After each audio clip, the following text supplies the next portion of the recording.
बिस्मिल्लाहिर्रहमानिर्रहीम अस्सलाम वालेकुम। तुसां दे पे सारा यूट्यूब चैनल केबी चोलिस्तान टीवी। मैं हाँ मुनीर अहमद पुराना। दोस्तों जिवें जो पता है सी ईद कुर्बान दी आमद ही आमद है ते अजकल लोग जेड़े ने कुर्बानी दा जानवर खरीदण वास्ते बहुत बेताब हैं।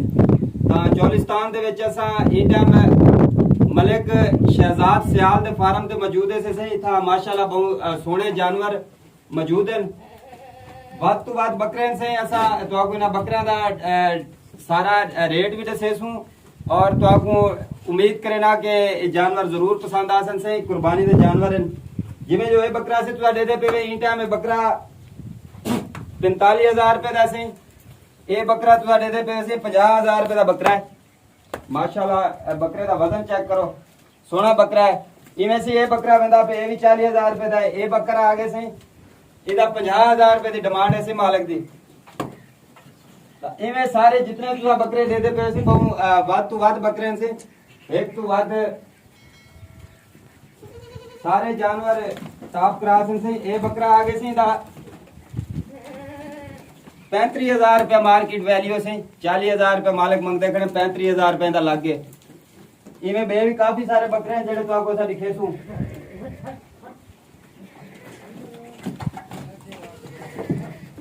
ये तकरीबन तो ढेरी जड़ी नजरती पे ना से इन टाइम 45,000 रुपए डिमांड है से फी बकरे दी। अगर कहीं दोस्त ने बकरे खरीदने हो कुर्बानी वास्ते से जरूर मलिक शहजाद नाल कांटेक्ट करे सी। असा उन्हां दा राब्ता नंबर भी नाल तो आपको जरूर दे रहे सू। ये बकरा बंदा पे से इंदी 50,000 रुपया डिमांड है और इतना 30,000 तो लग के 50,000 60,000 90,000 1 लाख रुपए तक बकरा चोलिस्तान दे विच मौजूद हैं बकरे। और चोलिस्तान दे जेड़े बकरे से इन्हां दे गोश्त की खासियत ये होंदी है कि कोलेस्ट्रोल तो पाक होने और बहुत ही उमदा जायके का गोश्त होंदे चोलिस्तानी बकरियां दा। देदे पे उस माशाल्लाह जानवर बहुत सोहणे ने। एक तो वध एक जानवर से मजीद बे छोटे जानवर जेड़े वो भी तो लिखे ने क्योंकि महंगाई दा इतना जोर है। अगली कुर्बानी वास्ते जेड़े लोग जानवर खरीदते पे 25,000 22,000 रुपए का छोटा जानवर मिलता पे। इवें जेड़े सारे दोस्त वच्छां दे शौकीन हैं से असा इंशाल्लाह आपके चैनल ते एक जल्दी एक वीडियो भेजेसू वच्छां दे बारे भी कि वच्छां दा क्या रेट वेंदा पे चोलिस्तान दे विच और कितने वजन दा वच्छा कितने दा है। बाकी तो आपको कैमरामैन दिखेदा पे उसी से सारे जानवर माशाल्लाह बहुत ही खूबसूरत जानवर और मेहनत दे नाल तैयार किए हुए जानवर।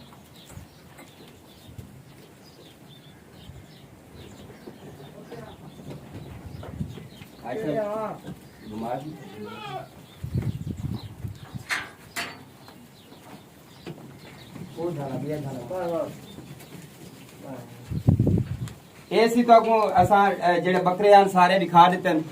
अगर कोई दोस्त कहीं तो ख्वाहिश होवे बकरे खरीदण दी तो जरूर से मलिक शहजाद सियाल नाल कांटेक्ट करे सी। असा उन्हां दा राब्ता नंबर जरूर तो आपको दे रहे वीडियो दी लिंक डिस्क्रिप्शन दे विच। उम्मीद करे ना मैं तो आपको आज दी वीडियो जेड़ी है बहुत पसंद आई हो सी। जानवर से बहुत लाड प्यार वाले जानवर हैं। फिलहाल मेरे को देसो इजाजत से। बसते रहो, अल्लाह खुश रखे। अल्लाह हाफिज।